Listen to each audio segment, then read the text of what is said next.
Sapa aku di dalam doa, di dalam doa. Salam sahabat doa kekuatanku. Jumpa lagi dengan kami di Doa Kekuatanku Channel.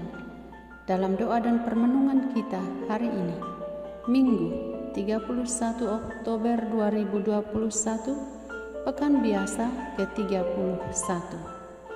Sapaan Tuhan hari ini dari Injil Markus, bab 12 ayat 28b sampai dengan 34. Renungan dibawakan oleh Suster Maria Anuncia PRR dari komunitas PRR Yogyakarta dengan tema Hukum yang Terutama. Mari kita mengawalinya dengan mengundang kehadiran Roh Kudus.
Dalam nama Bapa dan Putra dan Roh Kudus. Amin. Utuslah Roh-Mu ya Tuhan, maka semuanya akan diciptakan lagi, dan Engkau akan membaharui muka bumi. Marilah kita berdoa. Allah Bapa yang Maha Kudus, kami bersyukur kepadamu karena Roh Kudus telah Kau curahkan ke dalam hati kami. Kami merasakan kehadirannya dalam diri kami. Roh Kudus selalu membuat hati kami tenang, damai, dan mengalami sukacita. Dikala kami lelah, kami merasakan Roh Kudus selalu menguatkan kami. Bantulah kami untuk selalu menyadari kehadirannya dalam hidup kami. Semoga kami terus dikuasai oleh-Nya, sehingga kami tahu menempatkan diri sebagai umat yang hidup dalam cinta kasih. Kuasailah diri kami selalu ya Roh Kudus, agar kami hidup seturut sabda Putra yang mengajarkan kami untuk mengasihi Allah dan mengasihi sesama kami. Amin. Semoga Tuhan beserta kita sekarang dan selama-lamanya. Inilah Injil Tuhan kita Yesus Kristus menurut Santo Markus bab 12 ayat 28b sampai dengan ayat 34. Hukum yang terutama. Lalu seorang ahli Taurat yang mendengar Yesus dan orang-orang Saduki bersoal jawab dan tahu bahwa Yesus memberi jawab yang tepat kepada orang-orang itu, datang kepadanya dan bertanya, "Hukum manakah yang paling utama?" Jawab Yesus, "Hukum yang terutama ialah, dengarlah, hai orang Israel, Tuhan Allah kita, Tuhan itu esa. Kasihanilah Tuhan Allahmu dengan segenap hatimu, dan dengan segenap jiwamu, dan dengan segenap akal budimu, dan dengan segenap kekuatanmu. Dan hukum yang kedua ialah, kasihilah sesamamu manusia seperti dirimu sendiri. Tidak ada hukum lain yang lebih utama daripada kedua hukum ini." Lalu kata ahli Taurat itu kepada Yesus, "Tepat sekali, Guru. Benar katamu itu bahwa Dia Esa dan bahwa tidak ada yang lain kecuali Dia. Memang mengasihi Dia dengan segenap hati dan dengan segenap pengertian dan dengan segenap kekuatan, dan juga mengasihi sesama manusia seperti diri sendiri adalah jauh lebih utama daripada semua korban bakaran dan korban sembelihan." Yesus melihat bagaimana bijaksananya jawab orang itu, dan Ia berkata kepadanya, "Engkau tidak jauh dari kerajaan Allah." Dan seorang pun tidak berani lagi menanyakan sesuatu kepada Yesus. Demikianlah sabda Tuhan. Terpujilah Kristus.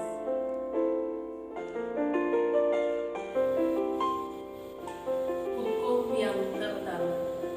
Sahabat-sahabat terkasih di dalam Kristus Tuhan, kasih merupakan suatu realitas yang tidak dapat ditiadakan oleh kita manusia. Kasih itu sederhana bagi orang yang sungguh-sungguh menghayati dan menghidupkannya. Kasih akan menjadi sangat rumit bagi orang yang hanya mampu mengucapkan tetapi tidak mau menerapkannya di dalam hidup. Kasih yang diuraikan dalam Injil Markus yang baru saja kita dengarkan tadi menjadi dasar atau fondasi bagi kehidupan manusia. Yesus mau menunjukkan bagaimana kita harus memberikan kasih itu kepada diri kita sendiri dan kepada orang lain. Kasih yang total adalah sejatinya. Lalu, bagaimana cara kita untuk menerapkannya? Hukum yang terutama dan paling utama adalah cinta kasih. Yesus yang hadir dengan otoritasnya bersabda, "Kasihilah Tuhan Allahmu dengan segenap hatimu dan dengan segenap jiwamu, dengan segenap akal budimu dan dengan segenap kekuatanmu. Kasihilah sesama manusia seperti dirimu sendiri." Yesus mau memberikan jawaban yang menarik. Walau diminta memberikan satu hukum yang dianggap terbesar, tetapi Yesus menjawab dua hukum. Karena mengasihi orang lain adalah tindakan yang akan muncul bila orang mengasihi Allah. Kedua hukum ini saling melengkapi. Kita tidak dapat melakukan yang satu tanpa memenuhi yang lain. Hukum itu menyatakan kewajiban manusia kepada Allah dan tanggung jawabnya kepada sesama. Sahabat-sahabatku yang terkasih di dalam Kristus Tuhan, mengasihi sesama berarti menginginkan yang terbaik bagi orang lain dan sedapat mungkin membantu mewujudkannya. Hal ini perlu kita mulai dari diri kita sendiri, kemudian kita buktikan melalui orang-orang terdekat kita, di mana kita memiliki tanggung jawab dan berrelasi dengan mereka secara intensif. Kemudian meluas kepada mereka yang paling membutuhkan bantuan, bahkan menjangkau mereka yang memusuhi kita. Seringkali karena kesibukan kita, kasih kepada Tuhan menjadi nomor kesekian. Arus modernisasi dan teknologi yang pesat menyebabkan kita manusia lebih menyembah dan mencintai teknologi daripada Tuhan. Di sisi lain, begitu banyak orang yang berkata mengasihi Tuhan, rajin berdoa, rajin ke gereja, membaca firman, memberi persembahan, namun ada rasa benci dan dendam terhadap sesamanya. Yesus bersabda, mengasihi sesama manusia seperti diri sendiri adalah jauh lebih baik dan lebih utama daripada semua korban bakaran dan kurban sembelihan. Kasih tidak bisa tergantikan oleh korban bakaran, tidak dapat tergantikan oleh hadiah seharga berapapun. Yesus tahu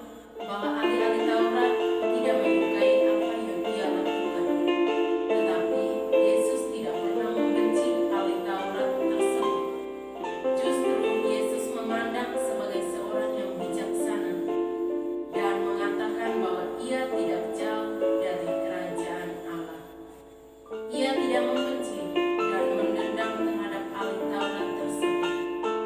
Sikap Yesus ini seharusnya juga menjadi sikap kita. Terlebih saat kita berhadapan dengan orang yang mungkin membenci kita atau yang tidak menyukai kita.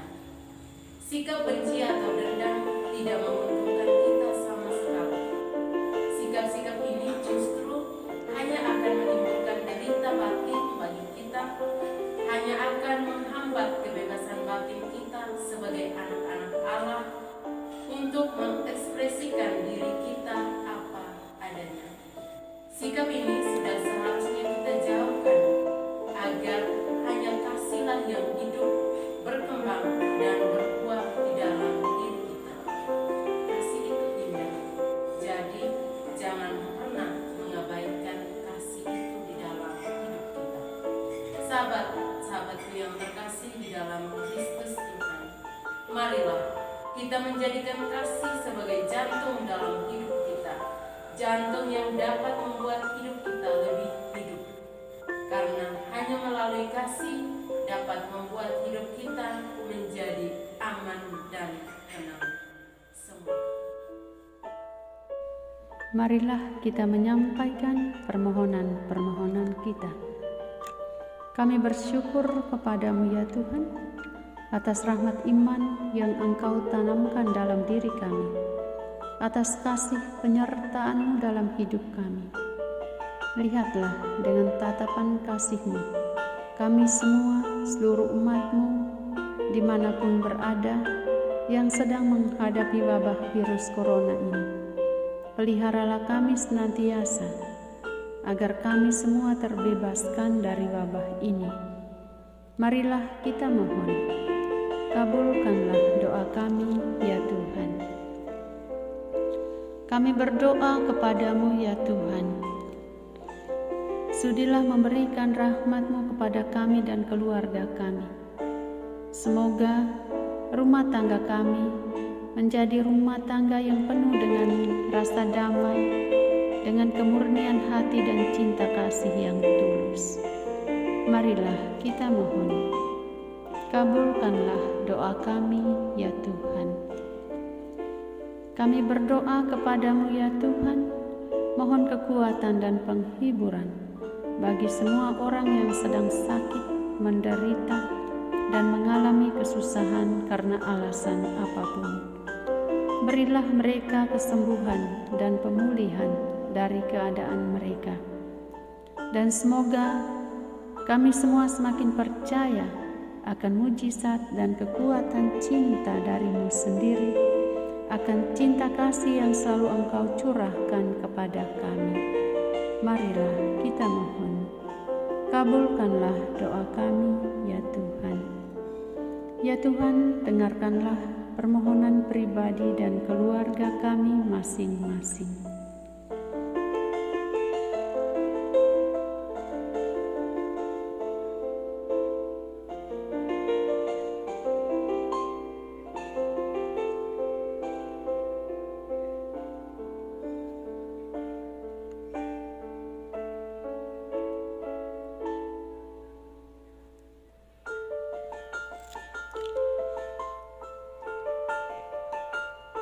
Marilah kita mohon, kabulkanlah doa kami ya Tuhan.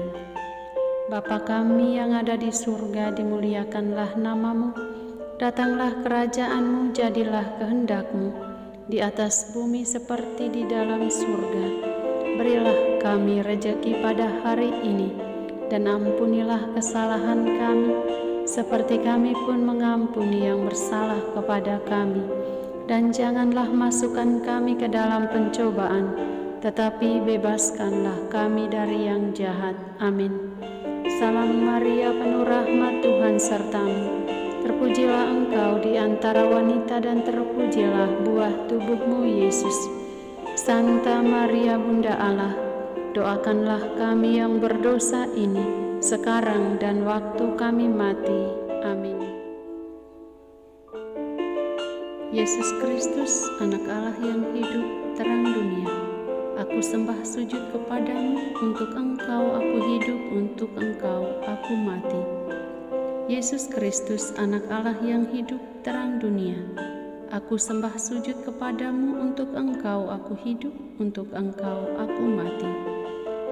Yesus Kristus, Anak Allah yang hidup, terang dunia. Aku sembah sujud kepadamu, untuk Engkau aku hidup, untuk Engkau aku mati. Santa Maria Reina Rosari, doakanlah kami. Santo Yosef, doakanlah kami. Santo Gabriel, doakanlah kami. Santo Santa pelindung kami masing-masing, doakanlah kami. Terpujilah kiranya Yesus Kristus sampai selama-lamanya. Amin. Dalam nama Bapa dan Putra dan Roh Kudus. Amin. Terima kasih para sahabat yang terkasih. Jumpa lagi di doa dan permenungan kita hari berikutnya. Tuhan memberkati.